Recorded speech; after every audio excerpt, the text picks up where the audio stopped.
Dear students,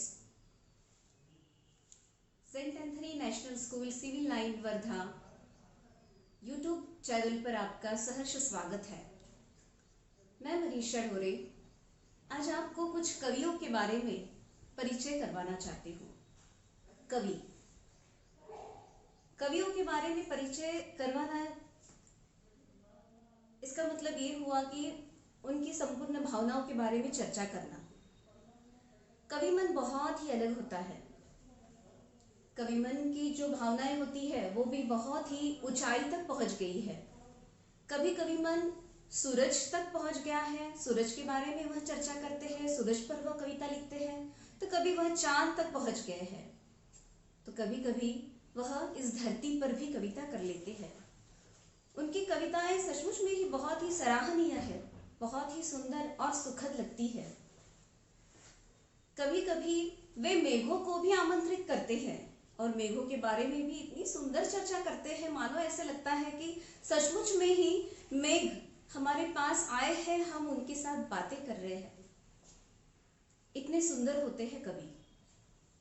परंतु कवि मन तो ऐसा होता ही है। कवि के साथ हमारे यहाँ बहुत सारे संतों ने भी कुछ चरित्र का निर्माण किया है, जिसमें उन्होंने साखी इस भाव को प्रकट किया है। अब संतों में बहुत सारे नाम हमारे पास हैं, जैसे कि संत कबीरदास, संत सूरदास, मीराबाई, गुरु नानक जी। ऐसे बहुत सारे संतों के बारे में आपको भी पता होगा। तो ऐसे ही एक संत के बारे में मैं आपको बताना चाहती हूँ, जिनका नाम है कबीरदास। अब ये जो संत थे, वैसे देखा जाए तो सभी संत बहुत कुछ पढ़े लिखे नहीं थे, और कबीरदास ये भी बिल्कुल भी पढ़े लिखे नहीं थे। परंतु पढ़ा लिखा न होने के बाद भी इन्होंने अपनी साखियों से, अपने विचारों से समाज में बहुत ही परिवर्तन लाने की कोशिश की है। संत कबीरदास, इनके गुरु स्वामी रामानंद थे, और रामानंद की ही कृपा से उन्होंने अपने एक साखी में कुछ लिखा है। वैसे उनकी भाषा देखी जाए तो जिसमें ब्रज, अवधी, उर्दू, फारसी, पंजाबी, इतनी संपूर्ण भाषाएं उन्होंने लिखी हुई है, और उन्हीं भाषाओं से उन्होंने बहुत ही सुंदर सुंदर साखियों का निर्माण किया है। इसमें से मैं एक साखी आपको बताना चाहूंगी और उसका अर्थ भी आपको बताऊंगी। संत कबीरदास जी कहते हैं, गुरु गोविंद दो खड़े काके लागू पाय, बलिहारी गुरु आपनो जिन गोविंद दियो बताय। इसका अर्थ है, संत कबीरदास जी कहते हैं, गुरु और गोविंद। गुरु मीन्स एक शिक्षक, गुरु मीन्स ऐसा गुरु जो हमें ज्ञान देता है, और गोविंद का अर्थ है भगवान, ईश्वर। तो यहाँ कबीरदास जी के मन में एक संदेह सा निर्माण हुआ है। वे कहते हैं, गुरु और गोविंद ये दोनों मेरे सामने आकर खड़े हैं, और मैं पूरी तरह से संदेह में हूं कि मैं किसके चरण को स्पर्श करूं, मुझे तो समझ में ही नहीं आ रहा है। परंतु उसके बाद वे खुद ही अपने आप को समझाते हैं और कहते हैं कि नहीं, सबसे पहले तो मैं अपने गुरु के चरण स्पर्श करूंगा। वो इसलिए क्योंकि गुरु ने ही तो मुझे ईश्वर तक जाने का मार्ग दिखाया है। तो इसीलिए संत कबीरदास जी सबसे पहले अपने गुरु को सबसे ऊंचा स्थान दे रहे हैं, क्योंकि उन्हें पता है कि गुरु ने ही उन्हें सच्चा ज्ञान दिया है, गुरु ने ही ईश्वर प्राप्ति करवाई है। दूसरे दोहे में संत कबीरदास जी कहते हैं, जब मैं था तब हरि नहीं, अब हरि है मैं नहीं। प्रेम गली अति साकरी, तामे दोन समाही। इसका अर्थ मैं का अर्थ क्या है? अहंकार। संत कबीरदास जी कहते हैं, जब मैं था, जब मुझ में अहंकार था, तब भगवान नहीं थे। मेरे हृदय में भगवान बिल्कुल भी वास नहीं कर रहे थे, क्योंकि मेरे अंदर तो सिर्फ अहंकार भरा हुआ था।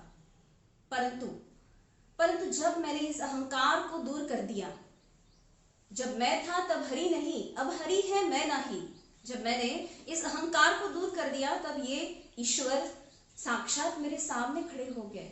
मैंने ईश्वर को पा लिया। प्रेम गली अति साकरी तामे दो न समाही। इसका अर्थ ये है कि प्यार की गली ऐसी होती है, इसमें दो नहीं समा सकती है। दो नहीं मतलब या तो अहंकार या तो प्यार, इन दोनों में से कोई एक ही आपके दिल में समा सकता है। इसीलिए संत कबीरदास जी कहते हैं कि मैंने अपने अहंकार को दूर कर दिया है, क्योंकि मुझे ईश्वर ही चाहिए, क्योंकि मुझे प्यार चाहिए। मैं लोगों के साथ प्यार बांटना चाहता हूं। संत कबीरदास जी उन्होंने और एक दोहे में हिंदू और मुसलमानों पर टीका की है। सबसे पहले मैं मुसलमानों के बारे में उन्होंने क्या बताया है ये बताना चाहूंगी।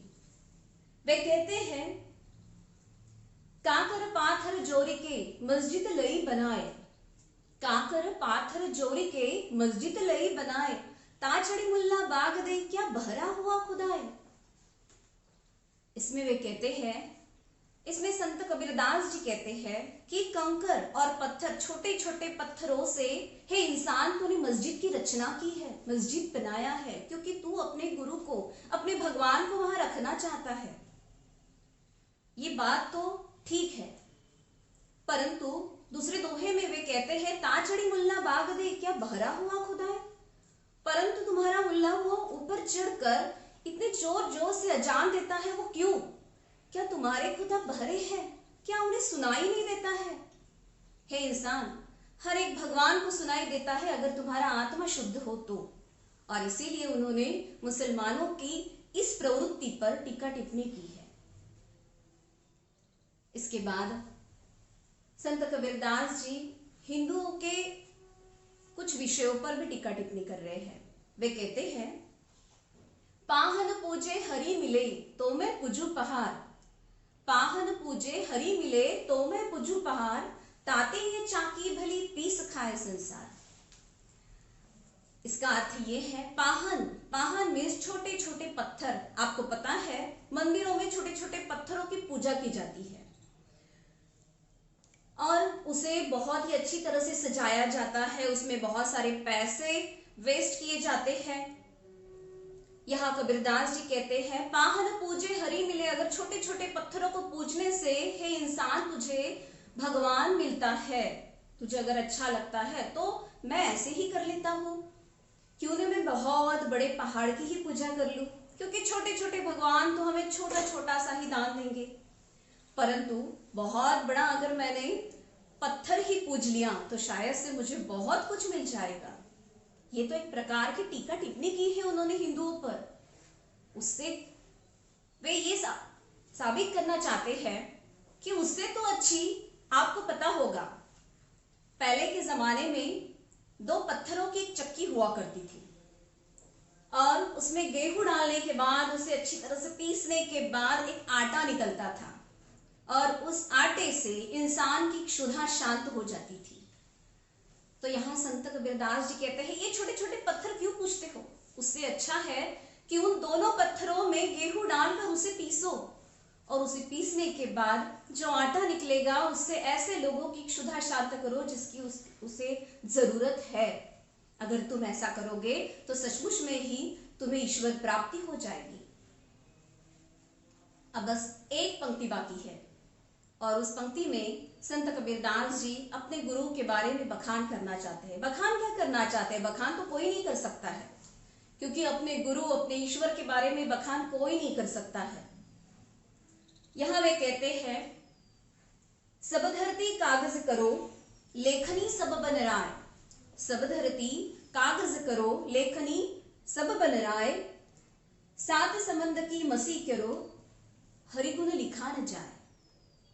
इसका अर्थ ये है, सात समंदर की अगर हमने स्याही बना ली और अगर जितना भी जंगल है उस जंगल को अगर हमने लेखनी का रूप ले लिया और इस संपूर्ण धरती को अगर हमने कागज का रूप ले लिया, फिर भी उस लेखनी से, उस स्याही से, उस कागज पर अगर हमने हरि का गुण लिखना चाहा तो भी वो हो नहीं सकता, क्योंकि हरि का गुण अनंत है, क्योंकि हरि ही अनंत है, भगवान ही अनंत है। ऐसे है हमारे संत कबीरदास, ऐसे संतों ने हमें बहुत कुछ सिखाया है। और जो इंसान पढ़ा लिखा न होकर भी हमें इतना सब कुछ दे सकता है, सचमुच में ही ऐसे व्यक्ति को हम शत शत प्रणाम करते हैं। धन्यवाद।